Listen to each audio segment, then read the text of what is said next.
अस्सलाम वालेकुम दोस्तों, उम्मीद है सब ठीक होंगे, खैरियत से होंगे। और आज के व्लॉग है वो है एक विज़िट पे माड़ीपुर की तरफ विज़िट है। देखना है कि कैसे चीज़ें कंटेनर वगैरह लॉजिस्टिक वगैरह किस तरीके से मेंटेन होती है, क्या चीज़ें उसमें देखी जा रही होती हैं। तो इन सब चीज़ों पे ये व्लॉग है। तो दोस्तों के साथ एक ग्रुप बना के हम जा रहे हैं और तैयार आपका भाई हो चुका है। फाइनली वी आर हेयर और हम आ चुके हैं माड़ीपुर की तरफ। और यहाँ पे जो है लॉजिस्टिक्स की जितनी भी कंटेनर की क्या साइंस होती है, क्या चीज़ें होती हैं, वो जानने के लिए आए हैं। तो अब देखते हैं क्या सीन होता है, अंदर हम जा रहे हैं। हम अभी वेट कर रहे हैं, एक यहाँ के ओनर हैं जो ये पूरे ट्रक डोर देखते हैं। तो देखें उससे एक मीटिंग है, वो नमाज़ पढ़ने गए हैं, देखें क्या होता है क्या चीज़ है। अभी ये जो है ना शुगर कर रहे हैं सारे, कोई काम नहीं किसी के पास। क्या प्लान है? प्लान ये है कि हमको नहीं पता क्या करना है। अच्छा, ये सिर्फ जो शुगर मस्ती में लगे हैं अटनाली, ये देखो ये सारे हमारे शुगर मस्ती में लगे, इनको कोई काम धंधा है नहीं, यहाँ काम पे है शुगर मस्ती में। नाम लिखा है बोतल पे अपने मुदम में। अरे चोरी हो जाती है बोतलें, इस वजह से लिखवाना पड़ता है। ऐसा सवाल जो मेरा ये है कि आप लोग ये काम शुरू कब से किया, कब से कर रहे हैं, कितना टाइम हो गया आपको इसका एक्सपीरियंस? मेरे तो जो है मेरा तो ये ख़ानदानी था। मेरे ग्रैंडफादर भी यही करते थे, फादर भी यही करते थे। उनके इंतकाल के बाद फिर जहर से पहले मुझे आना पड़ा इसका। कितने ईयर्स हो गए होंगे अंदाज़ा? मैं 87 से इसलिए जब आपने स्टार्ट किया काम तो उस वक्त हमने उस टाइम कितनी गाड़ी थी? जब मैं आया था तो उस ज़माने में पाकिस्तान में ट्रॉलर जो था वो ये आप समझ लें कि ट्रॉलर था ही नहीं। अगर थे तो अगर मसाल के आप समझ लें 2% होंगे, ट्रॉलर थे ही नहीं। मतलब जितनी गाड़ी होगी ना उसमें से 2% ट्रॉलर थे, किसी किसी के पास होता था। मार्केट जो हमारी होती थी वो थी या 10 व्हीलर की या होती थी 6 व्हीलर की। ज़्यादा लोगों के पास 6 व्हीलर ही 10 व्हीलर भी नया नया भी शुरू हुआ। वो हमारे पास सुबह 6 गाड़ियाँ थी 6 व्हीलर बेडफोर्ड। उस ज़माने में बेडफोर्ड का ही दौर था। हीनो यानी उस ज़माने में नया नया पाकिस्तान में अभी आया था हीनो पार्क। निशान से इस वक्त इस तरह आ रहे थे पाकिस्तान में जिस तरह से अब चाइना आ रहा है ना। उस ज़माने में जापान आहिस्ता आहिस्ता अपनी मार्केट बना रहा था, लेकिन जो पुराने ट्रांसपोर्टर थे वो ज़्यादा लाइक बेडफोर्ड को ही करते थे। बेडफोर्ड फ्रॉम इंग्लैंड है। फिर आपको पता है कुछ जैसे हमारे मुल्क के जो फॉरेन पॉलिसी चेंज होती रहती है तो उसमें फिर आहिस्ता सा जापान ने जगह ले ली है। अगले 3-4 साल में फौरी तौर पर जापान छा गया। उनका मेरा ख्याल है कोई फॉरेन एक्सचेंज का भी मसला होता है करेंसी के हवाले से, उसमें जापान फिर उसको छा गया। फिर हीनो ही पूरी मुल्क में हीनो पार्क है, निशान है, सीजो है। फिर वही ये तीन ही कंपनी थी पाकिस्तान में, उसको 3 ही गाड़ियाँ आती थी। इनके बाद तो फुल फ्लैश 100% यही 3 गाड़ियाँ आती थी। मानने में देखें मुश्किल तो तब होना कि मेरे पास 6 व्हीलर हो और मार्केट चल रही हो 10 व्हीलर या ट्रॉलर की। उस ज़माने में जो प्रोडक्शन थी हमारा जो है ना बेस चलता मार्केट के साथ। उस ज़माने में जो कारोबार था मुल्क के अंदर जितना था तो उसमें 6 व्हीलर जो थी गाड़ी तो खैर जब से हमारा मुल्क बना है या इंडस्ट्री बनी है गाड़ी तो हमेशा से ही कम रहती है। इसमें गाड़ी की तादाद तो हमेशा से कम ही है, वो पूरी हो ही नहीं सकती। जैसे जैसे इंडस्ट्री बढ़ती रही, जैसे जैसे कारोबार बढ़ता रहा, पहले लोग उस ज़माने में यानी कि कंटेनर का तो हमारे ज़हन में था ही नहीं कि कभी हम अपनी गाड़ी पर कंटेनर भी रखेंगे। कंटेनर सर ये होते थे, पोर्ट से कंटेनर आता था, हमारे वेयरहाउस में आया, उसको हमने अनलोड कर लिया, वो फिर माल जो लूज जो है वो उस गाड़ी में लोड हो जाता था। कंटेनर कभी नहीं जाता था, वो जाता था तो कहीं 100 गाड़ी में 1 गाड़ी। तो माल ही 6 व्हीलर का होता था। उस पर में 6 व्हीलर डालती थी 10 से 11 टन वजन, सिर्फ ये उसका वजन था। 10 व्हीलर डालती थी 22 टन, 22 टन से ऊपर वजन नहीं डालती थी। ट्रॉलर अगर कभी लगाना पड़ता था तो 33 टन मैक्सिमम। ये इससे ज़्यादा वजन लोड ही नहीं होता था। इसमें इसका मसला फिर एक्सी में भी आता होगा जी। ट्रॉलर जो होता था उस ज़माने में वो सिर्फ 14 व्हीलर होते थे, ना 80 व्हीलर होते थे, ना 22 व्हीलर। कभी इसके सोचा ही नहीं था कभी। ना उस ज़माने में बल्क पाकिस्तान में आता था, ना उस ज़माने में ये जिस तरह अभी आजकल जैसे कोल आ रहा है बल्क में आता है या गंदम आती है। अगर वो आती भी थी तो वो यही 10 व्हीलर गाड़ियाँ लगती थी या 6 व्हीलर गाड़ी लगती। कंटेनर का तो कंटेनर सिर्फ हमारे जो हमने जो देखा था उस ज़माने में यही था, ये कंटेनर पोर्ट से आएगा, माल यहाँ हमारे वेयरहाउस में उतारेगा और वापस चला जाएगा। जब शिपिंग लेन की यूज में थे, बस शिपिंग लेन वो जो ना अपना कंटेनर किसी को यूज के लिए नहीं देते थे। वहीं से हमने 6 व्हीलर में मजदूर लोड कर देना। ज़्यादा से ज़्यादा पोर्ट से ट्रक अड्डे तक आते थे और बहुत अगर ज़्यादा हो जाता तो इंडस्ट्री नूरियाबाद तक, जब नूरियाबाद की इंडस्ट्री स्कूल गई थी वहाँ नूरियाबाद तक कंटेनर जाते। जैसे जैसे ग्रेजुअली फिर कारोबार बढ़ता रहा, फिर सिस्टम भी चेंज होता रहा। जैसे मशीनरी दौर जैसे आप कह रहे हैं, पहले जो थे बंदा 10 मन की बेल, हमने खुद देखा अपनी आंखों से, 10 मन की बेल भी बंदे ने अपने ऊपर उठाकर गाड़ी में लोड की है। अब मेरा ख्याल है 2 मन की बेल भी होती तो कहते हैं लिफ्टर लेकर आओ, क्योंकि हमारी प्रोडक्शन जो ह्यूमन प्रोडक्शन है वो भी तो वो नहीं ना। देख तो बच्चे सारे मोबाइल वाले हैं, तो स्पोर्ट्स वाले बच्चे भी नहीं रहे, तो उस तरीके से फिजिकली एक्टिविटी भी नहीं है। मतलब वो आपका नहीं कह रहा, मशीनरी दौर आ गया ना। अगर 20 गाड़ी लोड की है तो मजदूर ही लोड करते थे। अब मेरा ख्याल है कि 80% काम लिफ्टर पे चला गया। इस तरीके से फिर जैसे जैसे काम बढ़ता गया टाइम इज मनी, टाइम को लोग बचाते हैं। जहाँ पे 6 घंटे में काम होता था अभी वहाँ 1 घंटे में भी गाड़ी लोड हो जाती है। गाड़ी यानी कि लोड होती थी 11 टन की, अब जो 40 टन की गाड़ी वो 1 घंटे में लोड हो जाती है। ये तो फर्क है ना मशीनरी दो। और इसका बताइए जो आजकल जो अभी कुछ साल पहले मैं खशन ड्यूटीज़ के ऊपर कुछ चीज़ें बढ़ गई हैं, अगर हम पैसों के हवाले से बात करें तो ऑफ लोडिंग ऑन लोडिंग इस पर भी कुछ ड्यूटीज़ के जो टैक्सेस लगे हैं वो भी कुछ बड़े हैं, जो कि हमने भी पिछले जो पोर्ट की बेटा ऑफ लोडिंग है ना, लोडिंग है वो तो उनका उसमें वो क्या कहते हैं स्टीम डोर कहते हैं मेरे ख्याल में, तो स्टीम डोर के अंदर वो तय होता है। मतलब अगर रिपोर्टर आप हैं, आपका शिप से जो अनलोड होना है या लोड होना है वो तो वो जो स्टीम डोर वहाँ पे काम कर रहे हैं ना सर्विस, वो आपको स्टीम डोर से पता करना पड़ेगा। वो तो उनका उसमें शामिल होता है। एक कमेटी की टाइप के होता है नहीं, वो कंपनीज हैं जैसे हमारी ट्रांसपोर्ट, वो भी हमने एक कंपनी है वो, जैसे आपका इंपोर्ट है, आपने कहा जी मेरे 500 कंटेनर हैं तो मैंने उसको आपको एक रेट दे देना है जी, पोर्ट से उतार कर शिप से उतार कर ये करके आपको उसमें ये शामिल होता है। हमारे पास जो अनलोडिंग लोडिंग है वो तो हमारा जहर सी पता है, जैसे जैसे महंगाई बढ़ रही है, यानी कि अगर 87 में हम देते थे मसाल के तौर पर 20 पैसे मन, तो उस ज़माने में चलते थे मन, अब चलते हैं टन या केजी का हिसाब। अब तो मन खत्म हो गया ना।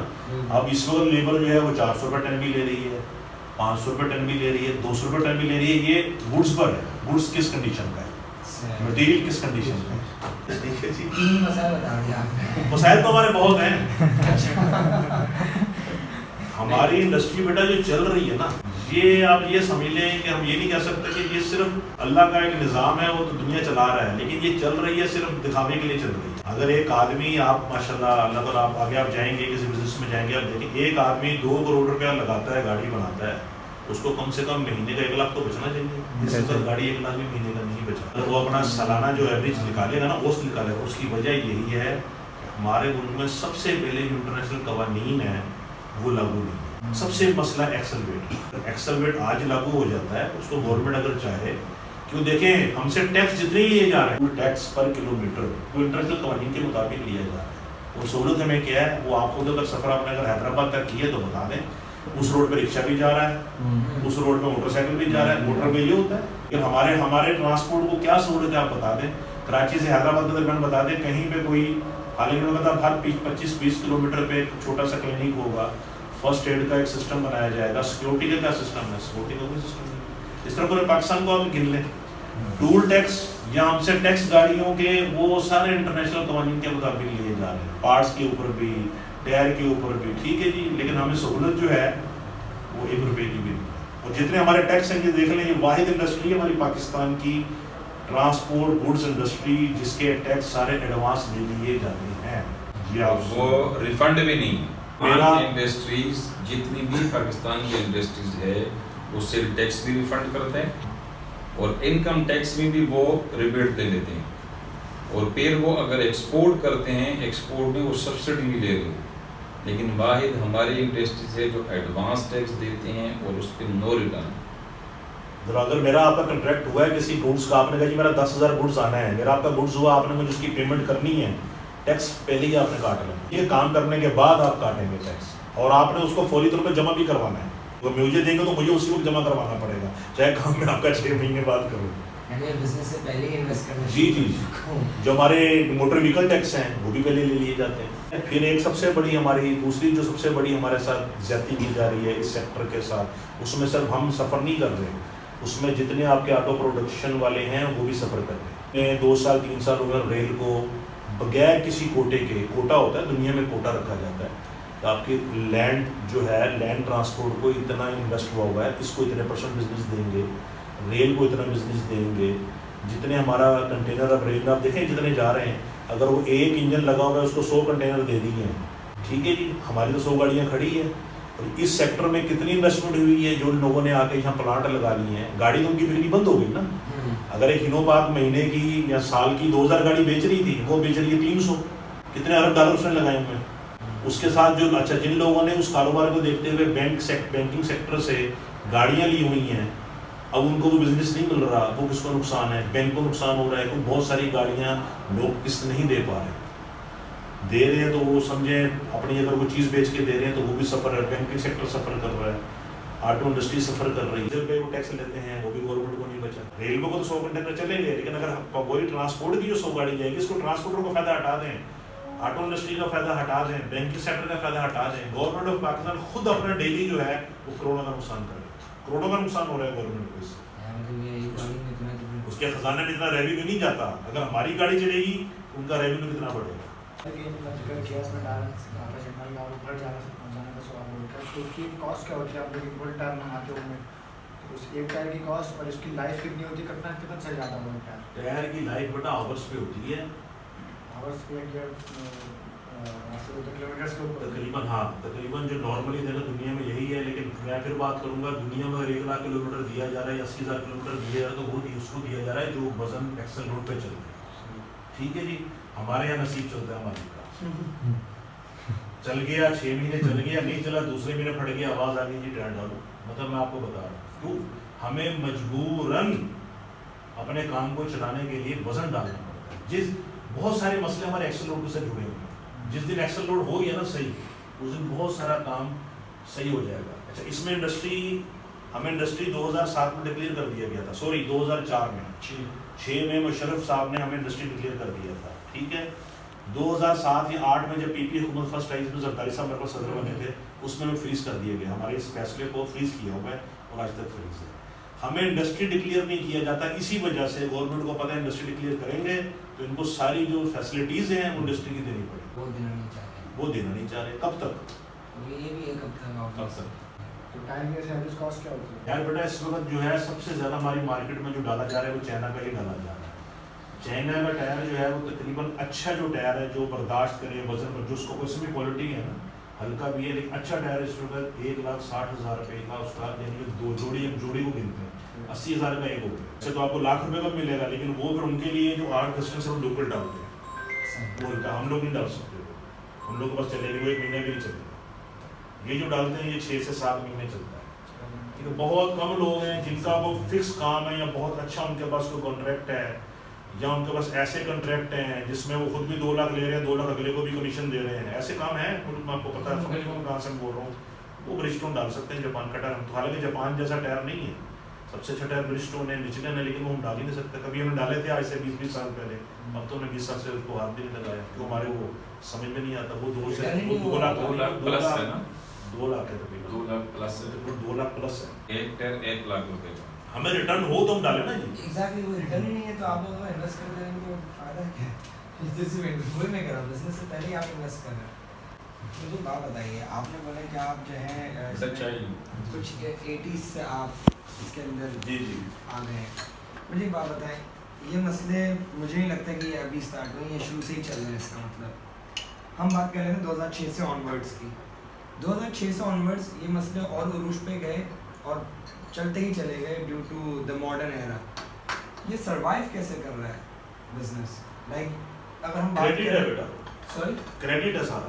अच्छा, रोलिंग पे चल रहा है। ये आप रोलिंग पे चल लें कि आपकी गाड़ी आई है, उसने आपको ये दिए, आपने इधर कुछ टायर वाले को दे दिए, कुछ डीजल वाले को दे दिए, ये क्रेडिट चल रहा है सारा। समझ गए। ठीक है, दूसरी गाड़ी आई, अच्छा उसने क्या किया, पिछले चक्कर में डीजल वाले को दिए थे, इस दफा टायर वाले को दे दूँ। इसको हम अपनी जुबान में कहते हैं टोपी घुमाना।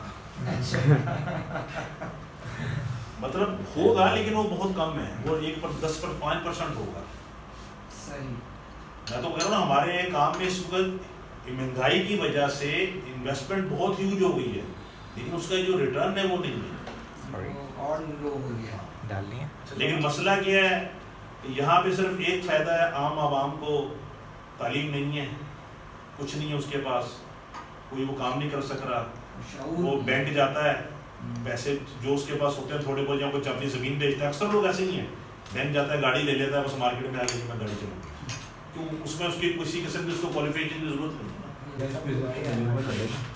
कितने हॉर्स पावर की होती है, पावर कितनी होती है? हॉर्स पावर पाकिस्तान में इस वक्त 165 हॉर्स पावर से लेके 350 हॉर्स पावर तक भी गाड़ियाँ बन गई 350 पाकिस्तान में। जो आखिरी गाड़ी आई है इनकी, वो लिखते तो 380 है, लेकिन 380 है नहीं गाड़ी, सीजो वालों ने गाड़ी निकाली है, लेकिन 380 है नहीं, 350 ही है। क्यों? ये पहले नहीं था, जब से इन्होंने ये कोई ऑयल टैंकर में कोई सिस्टम बनाया पिछले 1-2 साल से, ओबरा ने जो कानून बनाया था कि जो टैंकर पास होगा पाकिस्तान में वो 320 हॉर्स पावर से ऊपर होना चाहिए। उसके बाद इन कंपनियों ने जैसे इनो लाया, दूसरे गाड़ी में वो 300 फिर 350, हमारे काम में 320 हॉर्स पावर नहीं चल सकती, वो डीजल इतना खा लेगी कि हमें वो बारे में नहीं आती।